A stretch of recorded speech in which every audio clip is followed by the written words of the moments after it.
Rosa Parks. Rosa Parks, c'est cette femme qui refuse de laisser sa place dans un bus le 1er décembre 1955 à Montgomery. J'ai vite compris qu'il faut avancer, ne jamais rien lâcher, même si cela nous mène en prison, Rosa. Exiger que les lois américaines soient appliquées pour tous les citoyens américains. Venez vivre ce moment historique où s'asseoir fut toute une histoire à travers la pièce Levez-vous Rosa Parks, les 16 et 23 avril à 15h30 et 19h30 au théâtre Gendarme, 17 rue Léopold Bellan, Paris 2e. Texte et mise en scène d'Anne Dantin, une production Accolade Paris. Rosa Parks, un symbole puissant, toujours d'actualité. Renseignements et réservations au 06 76 74 05 99 ou levez-vous-rosaparks.com. Martinique Actualité. Le président de la collectivité territoriale de Martinique, Serge Letchimy, a repris son bateau de pèlerin pour visiter les 34 communes du département. Après le Diamant, Ducos, Trinité et le Robert, il avait rendez-vous dans la commune du Saint-Esprit avec le maire Fred Michel Thirault pour évaluer les besoins dans le cadre du plan de relance.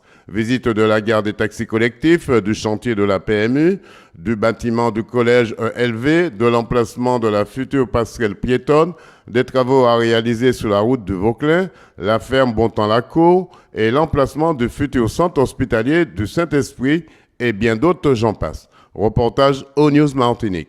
Une très belle visite du président Letchimy qui a pu voir les principaux projets que nous avons qui vont commencer très bientôt. Donc nous sommes passés sur plusieurs sites. D'abord sur le site de la gare routière, future gare routière. Premier site à la sortie du bourg, en montant vers le Mont-de-la-Valeur. C'est une gare routière qui devait être construite déjà par l'Espace Sud. Et puis avec l'arrivée de Martinique Transport, c'est Martinique Transport, donc la CTM, qui a repris en fait cette compétence transport. Et du coup, donc il est venu voir sur place comment on va pouvoir reconstruire cette gare. Les plans sont prêts, le financement est déjà bouclé. Il faut commencer les travaux.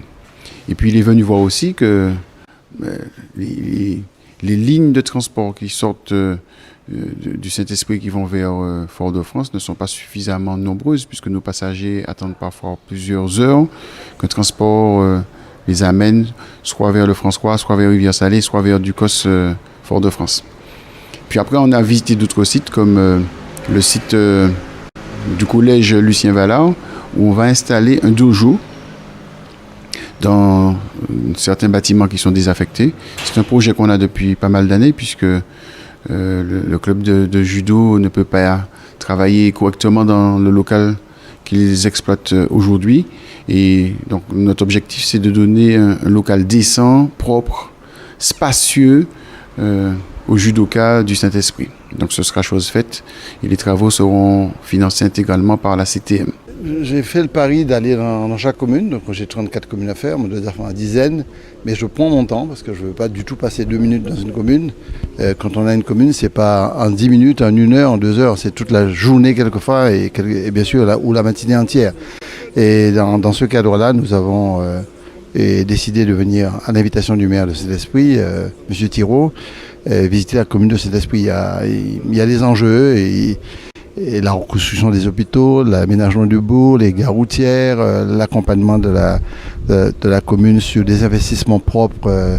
Et c'est pour moi essentiel de voir qu'il y a des mairies qui sont déjà en position de travaux et qui anticipent. C'est pour nous essentiel parce que pour nous, la priorité, c'est d'accompagner la commune, ne pas dicter à la commune quoi que ce soit. Nous sommes allés sur le site du bourg, entre l'avenir et le bourg. On va installer une passerelle. Là aussi, c'est une attente forte de la population puisque notre municipalité souhaite rapprocher le quartier Avenir du bourg en traversant la rivière, de telle sorte que les piétons de part et d'autre puissent sans problème se rendre au quartier Avenir et les gens du quartier Avenir puissent venir au bourg, puissent venir sur le parcours santé et puissent venir participer à toutes les activités du bourg. Je pense aux enfants qui sont obligés de faire tout un parcours aujourd'hui pour aller rejoindre leur bus.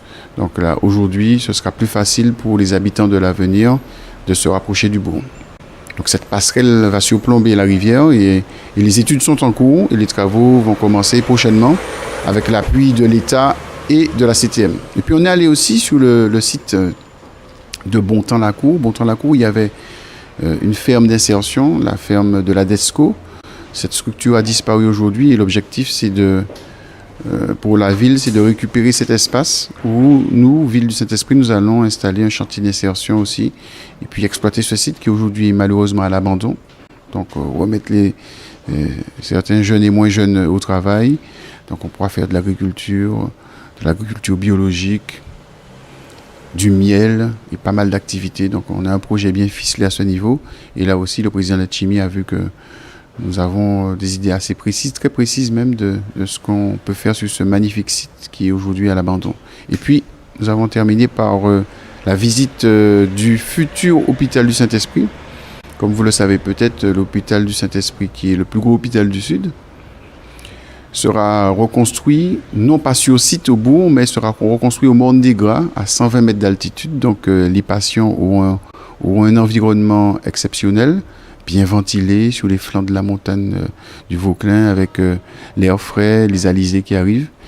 Et donc c'est un site exceptionnel de 3 hectares que la Ville du Saint-Esprit a mis à la disposition de l'État et de l'ARS et de l'hôpital pour reconstruire cet établissement de santé, de telle sorte que nous puissions accueillir les patients du Sud et de la Martinique dans des conditions optimales. Et donc l'objectif, c'est de reconstruire dans les 2-3 ans qui viennent cet hôpital au Morne des Gras. Vous allez visiter 4 communes déjà, il reste encore pas moins de 30 communes à visiter. Vous allez tenir l'engagement? Oui, mais il faut tenir l'engagement et on a un peu de temps devant nous. Donc, mais il faut surtout s'appliquer à préparer ces visites-là pour qu'on aille à l'essentiel, parce qu'on a aussi notre programme. On se substitue pas à la commune. On accompagne le développement économique sur le territoire communal. C'est ça qu'il faut indiquer. Et pour moi, c'est que ces projets s'inscrivent dans une philosophie précise du développement. Plus d'autonomie alimentaire, plus de services publics avec beaucoup de performance, je pense aux hôpitaux, la question de l'accompagnement sur les équipements scolaires, la question de l'accompagnement au niveau de la petite enfance, des personnes âgées, l'agriculture ici à Bontan-la-Cour. Donc ça s'inscrit dans une dynamique de projet que nous avons et que nous avons soumis à la population, cette population a retenu ce programme. Donc nous devons nous appuyer sur des territoires. Et le premier des territoires, c'est le territoire communal. Vous êtes satisfait de cette visite? Ah oui, je suis très satisfait de la visite du président Letchimy, puisqu'il a pu toucher du doigt les projets, parce que c'est bien d'avoir des dossiers, mais quand on voit soi-même, quand on discute avec les acteurs sur place, eh bien, il est plus facile de comprendre un projet, plus facile d'apporter son soutien aussi, puis de mesurer sur place les difficultés de tel ou tel projet.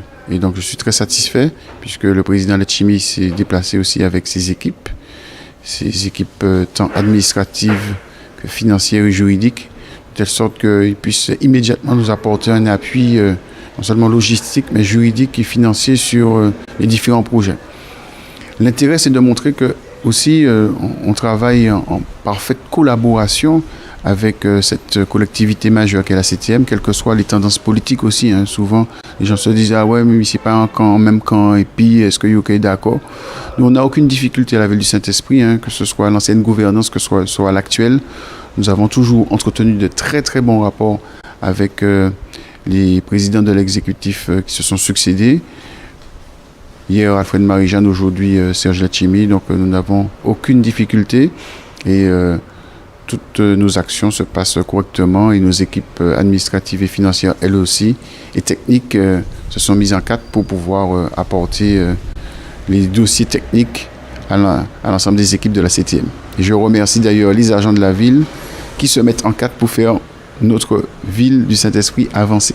Outremernews.fr, le site de l'actualité Outre-mer, 24 heures sur 24 et 7 jours sur 7. Retrouvez la chaîne Outremer News sur YouTube.